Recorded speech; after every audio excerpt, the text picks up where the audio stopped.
Right now, a special edition of Secrets of Louisville Chefs from the world's most legendary racetrack, Churchill Downs, home of the Kentucky Derby and home to the now famous Oaks Day Pink Out. All I do is run back and forth all the time. Churchill's top chef is thinking Derby time, and he already has a winner. Wait till you taste it. You'll I know can't it's wait. over I here. can smell it. You'll get his secrets to making this Millionaire's Row meal at home. Here's the secret, Little Woodford, okay? Shake this up, plus Chief Entertaining Officer Tim Laird has a triple crown of winning Churchill cocktails. I'll be sharing the secrets to the perfect mint julep, the Oaks Lily, and a new cocktail debuting this year, the Fleur de Lis. It's time to talk Derby as we go behind the scenes in the kitchen at Churchill Downs on the Secrets of Louisville Chefs.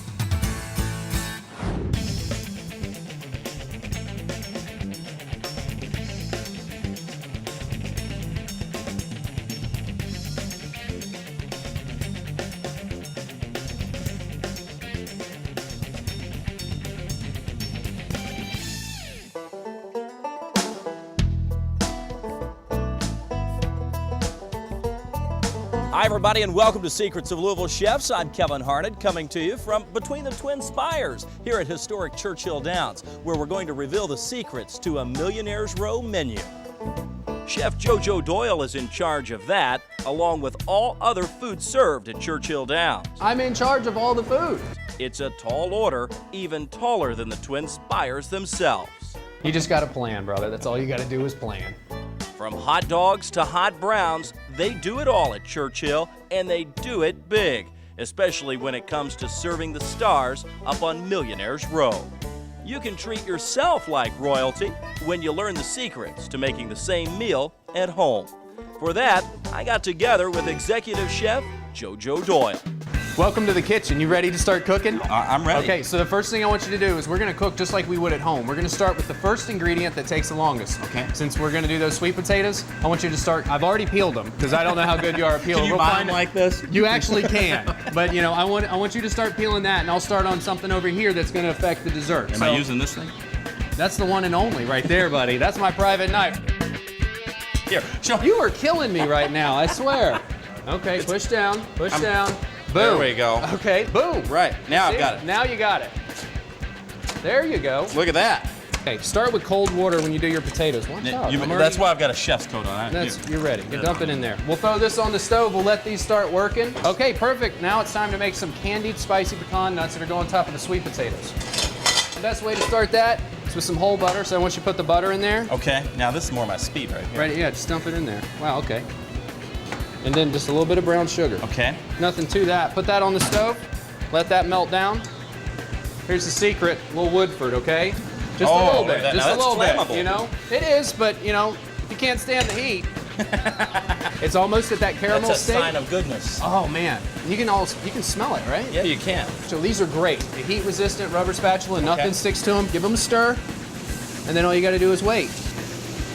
Look at that. So these tomatoes are hydro tomatoes. They are one of the best things that we're gonna have on Derby. So now you get to use the knife again. I don't want you to hurt yourself. Oh. All right, in half, in half. So quartered it? Quartered it, and then I just take the tip off just like that. Okay, I do the work. That way I don't have to lose the whole tomato. Look how juicy they are. Doesn't that look good? Look at that. Actually, it's scary how good he is doing. But I like to step it up a little bit. Right now I just started with my favorite mayonnaise. I like to just add a couple of things to it. I'm gonna add a little bit of extra virgin olive oil. Okay. And you're like, why are you doing that? Wait till you try it on the tomatoes, you'll know. I like to add a little yellow mustard, not a lot. I go really heavy on the pepper because it brings out the flavor of the tomatoes. Okay. And then I like to add just a little bit more of like sherry vinegar, malt vinegar, and then I just mix that in. Okay. And we're done. So it's a nice mixture, it's nice and smooth. You can still see the black pepper in it. Look at that. Me too. You're there. This is the secret. When you make fresh food at your house, don't be scared of a little salt and pepper. Gotcha. Okay? Because you're making it at home. It's not processed, it's not coming in a box, it's just pure flavor. You're almost done. Now all you gotta do is be an artiste and just put a little bit of the lettuce around the side just in case people want a little lettuce with their tomato. This salad is really about the tomatoes, okay? Because this is a pure hydro tomato. That's all you're gonna taste, is that wonderful tomato flavor. Stick around, we'll see how it all turns out when we come back to the kitchen right here at Churchill Downs. Also, Kevin, I'll be sharing my secrets to making the perfect mint julep at home. Plus, get the secrets to an amazing Derby Day dessert. Here's a little trick. We're gonna cut this pear out, and we're gonna fill it with creme brulee. Okay. More secrets of Louisville chefs behind the scenes at Churchill Downs coming up.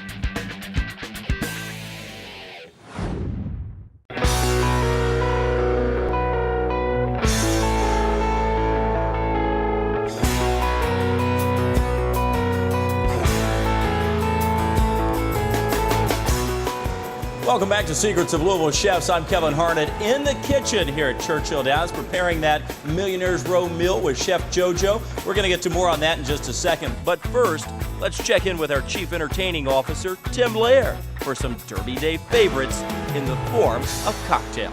Welcome to Cocktail Corner, and I'm here with the creator of Cocktail Corner, George Lindsay from 102.3. Hey, buddy, The how Max. are you? Good. Good to see you. So glad to have you. And Thank you. are the creator of Cocktail Corner. I always give you full credit for that, and we have so much fun backside. Oh, absolutely, And absolutely. and you guys are there all week doing Yep. fun stuff, learning some inside and outside to what goes on at Churchill Downs. But I'll tell you what, you've got to wake up to Lambert and Lindsay in the morning.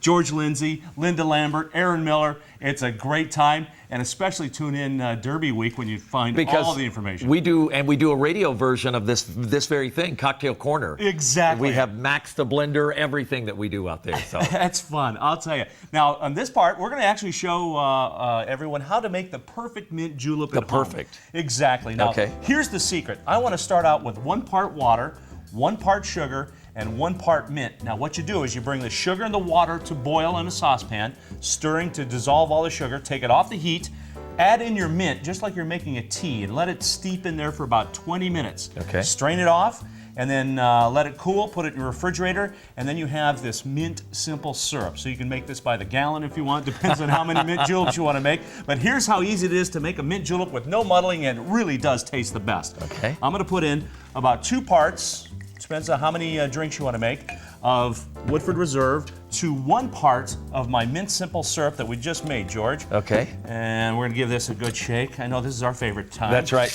There we go, shaking it up. My Always favorite shaking it up. sound. It is, my Yeah. favorite sound too. Always shaking it up with Lambert and Lindsay in the morning. And here we go, voila, boom. How's that? Look at that. Done, the perfect mint julep, done to perfection. And then just finally, we've got to have our garnish and our straw. That goes in all the way down. I love the tall glass with crushed I was going to ice. say that looks really nice. Nice presentation. Oh, and then the mint. The secret to the mint is you want a really nice sprig of mint, because as you bring this drink up to sample it, you get that fresh mint flavor that just, tastes so good. And as a matter of fact, we have some guests here, George, from That's what I Underwired noticed. Yeah, Magazine. exactly. And they're here to find the best mint julep, so we thought we can do that, have yeah. them try this. So Absolutely. we can Here we deliver this go. to our friends at Underwired, see what they think.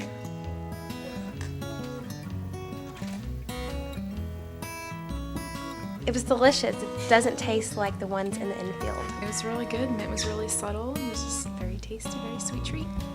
There it is, the perfect mint julep. Thanks, Tim. While you're making me thirsty, Chef JoJo here is making me hungry. It's time for you to make a cream reduction. I told you it was gonna be fast paced. I mean, this is like You're right. Derby Does it time. go like this? Okay, put that in on that saute pan right there. That's whole grain mustard with heavy cream. You're gonna start to reduce that. Should It's I gonna- stir this? Yeah, stir it up a little bit. Turn your heat down once again. You know, this is the secret ingredient for I Derby. like this. A little bit of Woodford for your whole grain mustard bourbon cream sauce. All right, see, look at the cream sauce. See how the bubbles are Nice starting and to. thick. Oh yeah. Now just set it up here and let it rest. That's all you Now, gotta what do. will we use that for? That goes That's on. going over the blackened chicken, which you're gonna make now. You ready for blackened chicken? Blackened chicken. What do we start with? Start with chicken, of course, right? Well, that makes sense. One thing I like to do when I season stuff is I like to lay the spice out into a plate or something Okay. like that where you can press it down into the meat. Do about 3 of them. And just put both sides or one side? You can do both sides. Push hard. Now flip it over. There you go. No, that looks great, man. You've done this before, right? Don't Okay. you know? It's gonna be really hot. So all you gotta do, blackening, the biggest point is that you want it hot. Now put it away from you. Don't set it in the pan towards that? you. You'll splash yourself. Gotcha. Yeah. And then one more. Looking good. Okay, give it a good minute. You know what I mean? Let those flavors just get inside the meat. We can shake it a little. That way you know. See how they're moving? Right? You don't have to worry about it sticking. If it shakes like Jello, you know it's got to be good. But look, I want you to see this. Wow. Look how beautiful that is. That's because you didn't worry about it. See how blackening that is? Right. You just let it do what it was supposed to do. And that's the seasoning that's colored that way. Yeah, there's a little bit of sugar in there, paprika. I like to put a little bit of lavender in mine. Now, that it's flipped over, turn off the heat. I got an oven rolling right here. Look at that. Pop that open for me, big guy. Throw it in there. You're done. Wow. Look at this. See that? What am I looking for? See how thick it is? Yeah. See the color of it? The Looks mustard good to is me. actually entered into the cream. Let's see if you have enough salt. It's still warm. Let's check your chicken. Oh, yeah, buddy. Okay. You're doing great, man. I'm so happy with you right now. Your chicken looks great. Yeah, not bad, huh? Not bad. Wait till you taste it. You'll I know can't it's wait. over I here. can smell it. So I can't all wait you got to do taste now it. is finish filling that pan. Okay. And if you think that looks good, wait until you see Chef JoJo's Derby Day dessert. That's coming up next. And have you heard, Kevin? There's a brand new drink at Churchill Downs this year. I'll have the secrets to that one. It's the Fleur de Lis. Stay with us. Secrets of Louisville Chefs at Churchill Downs continues right after this.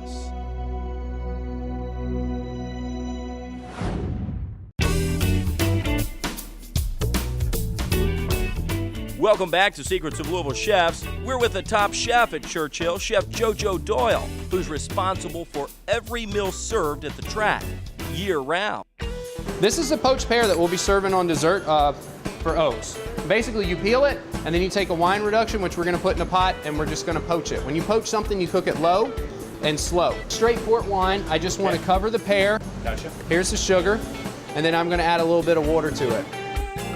Okay, don't baby blame carrots with tops. This is a great little thing. I mean, these aren't whittled down carrots. These are actually baby carrots. Away from you. I like to start with a little hot oil.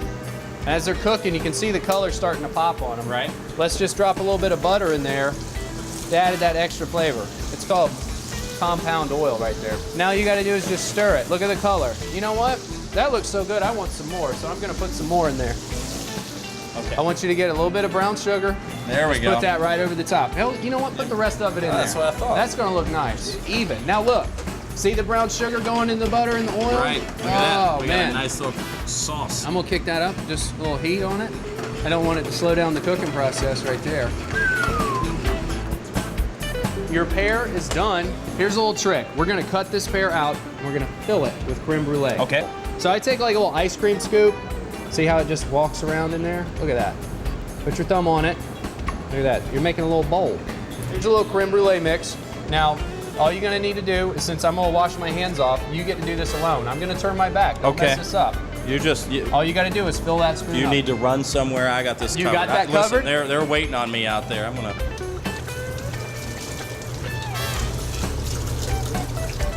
There, just set that in there. The oven's set like at 200 degrees. Okay, Okay. here's one of the tips. When you make creme brulee, the best way to do it is put it in the oven first, then fill the pan with the water. It's called a hot water bath. But the best way to do it is put all your product in the oven. I like a hot water bath. It doesn't surprise me. Now I'm gonna add it just so you don't throw your back out. I don't need any issues with you today. Just a little bit of water. Now I didn't have to worry about the water spilling all over the pear. I didn't have to worry about the creme brulee coming out too bad. I was very steady. And it's done. We're gonna let that cook for about 40 minutes. Now all you have to do, I want a nice little pile of whipped cream in the center. Not complicated. You don't have to get excited. So you're not. I like it. You have two pears, put them where you want. Look at that. Perfect. Okay, that. here's something that we made. It's a pear chip coated in granulated sugar. Look at that. Slice them really thin, cook them in a low oven. And that's like your little garnish right there. This is the port wine reduction that we cooked the pear in. I've cooked it down into a syrup. Okay. Okay, now all you gotta do is Just take by. this. Did you add anything to it? No, I just reduced it. So Okay. all the flavors come down. So it's nice and warm. All you gotta do is pour it over. Look at that. Be done. Right there. One more time over here. And you can even cook it down to where it barely comes off the spoon, but I like the port to still be there. Here, hit it a little over here. Let it work the plate. You look good today. Look at that. Look at that. I matched the. We got some fresh berries. You know, you can put some pecans, you can put strawberries, whatever you want to do. I'm just pouring a little creme anglaise onto the plate just because I want just a little bit more of a color popping. Creme anglaise is basically a sauce version of creme brulee. Okay. Okay. So now, What about these candied nuts? Can we not put a few of those on there? dude, this is your world. All right, let's go to the table. Okay. We're putting the final touches on our meal here, Yes. Jojo, and we've got a little bit of garnish here. A little bit of garnish and a little bit of fig syrup, something that I made in the back before you came in earlier this morning. It's basically a reduction of figs, cooked down and then pureed and then strained. It goes on top of the sweet potatoes. Okay. And I like to add it at the last minute because I want this flavor to stand out because this is just remarkable. And I have just a little bit of garnish here that'll Right, go on for the top. carrots. Carrots And chicken. it's, like I said earlier, it's about the details. Jojo, thanks. Oh, thank you. It was fun. Yeah, appreciate it. And thanks for sharing the secrets. I learned a lot. Good. That poached pear is one of many new items you might see at the track this year. You'll even see a new signature drink at the bar. Our Chief Entertaining Officer, Tim Laird, has more on that. Timmy? Thanks, Kevin. And we are here with George Lindsay, 102.3 How you doing, The Timmy? Max. How are you? Good to see you. Happy Derby, man. It's a cocktail corner, and of course, it's appropriate that you are here because you invented cocktail corner, and here we are. I recognize talent, and you were the talent. I just put the name on it. Actually, it's the cocktails that are the talent. I'm going to show you how to make a couple of great ones. This is a traditional one that actually debuted on the Max 102.3. Absolutely. The Oaks Lily. And Oh, it's I been got to a tell big you, too, last year at the press party, all of the out-of-town press people picked this as their favorite drink. I got to tell you, it was crazy. Wow. We've loved this cocktail, and now we're going to share the secrets on how to make this at home. Let's do it. So let's do that. First, I start out, and as you know, George, I always have to start out with a little vodka, a little Finlandia, about 1.5 to 2 ounces. Always love his 1.5, 2 ounces, Yeah, too. a little so- more for home use, and then about 3 ounces of cranberry juice, and then to that, about an ounce of sweet and sour. And then here's where the other secret ingredient comes in. You want just a splash. Now, you got to be careful about this. Just a splash of orange liqueur. And that gives it a nice little orange taste to it. Anyway, shake this up. And again, the Oaks Lily for it's the Phillies for the Lilies. The right? Philly, that's right. Got to have a lily for the Philly, exactly. And you're going to see that this cocktail actually emulates the same color of the Stargazer Lily. That was the great thing about it, is it makes a beautiful drink if you're having an Oaks party, if you're having friends over and you want to do a little brunch. It's a great brunch drink, too. Perfect for that occasion. I'm telling you, just light, refreshing, straw. And then for this garnish, the traditional, I use blackberries. That goes in. Boom. George, I'm getting thirsty. How about that? Me too. What do you see? Now, I know A little dry. Well, A little when, dry. when you're on the radio, you can't sample, but this is fun. You actually get a sample this Cheers, time. So my friend. cheers, George. All right, let's see how we did here. Yeah, Oh, wow. Isn't that good? it's perfect. Refreshing, delicious. I love it. Oh, but now this year, we have a new one, George. I mean, this is something brand new from the Test Kitchen. And I can tell George likes it because, look, he's not giving up I'm the not drink. giving up the glass. He's keeping the glass. Okay. Okay, that's fine. You tell me all about it, Tim. I'll Yeah, be go over right here ahead. drinking I'll just sample as we go along. Excellent. I call this one the Fleur de Lis. The Fleur de Lis. And it's a wonderful cocktail. It starts out with Finlandia wild berries vodka. Now, if you can't find the wild berries, you can use regular Finlandia. But I love this. It's a berry kind of base. About 1.5 ounces of that. And then the French portion, because we call it the Fleur de Lis, is Chambord. So we're going to add about 1.5 ounces of that as well. This will make a couple of drinks. This makes 2 drinks, 1.5 ounces each. And then I'm going to put a little bit of cranberry juice in this. 2 ounces, 2 to 4 ounces of cranberry juice, depending if you're making 1 or 2. And then 1 part of lemonade. Wow. The secret here too is all the chefs tell you, you want a squeeze of fresh lemon. Actually it brings up all the other flavors in that. And we're going to shake this up. Really give this one a good shake, George. All right. The Fleur de Lis. Fleur de Lis. I like that. And actually that stands for the French lily. So Oh, I think okay. it's So really that a works, nice extension to the regular Oaks lily. Now I'm going to pour this in our tall glasses. Crushed ice. As you can see, it still has a nice, wonderful. Oh, still the kind great of looking. color Yeah, of the color's lily. perfect for the lily. And actually a little darker because that Chambord adds a little bit more of a berry flavor to it. Garnish for this one, a little lemon twist. Boom. Here we go. That looks good. George, I'm going to have you sample this one. Okay, I how like about it. this? Yeah, left and right I like this. covered. I love Lily it. or Fleur de Lis? Yeah, exactly. Cheers. Cheers, my friend. Oh, wow. Wow. Now that has a little zing to it. Fleur de lis. The fleur-de-lis. I love it. I love it. Cheers. And Kevin, cheers to you. Cheers, Kevin. Thanks, Tim. I can't wait to try that one. A big thanks to Chef JoJo Doyle for showing us his secrets in the kitchen here at Churchill Downs. Thank you for watching. Until next time, I'm Kevin Harnett, and happy derby. I'm Chef JoJo at Churchill Downs. Thanks for watching Secrets of Louisville Chefs.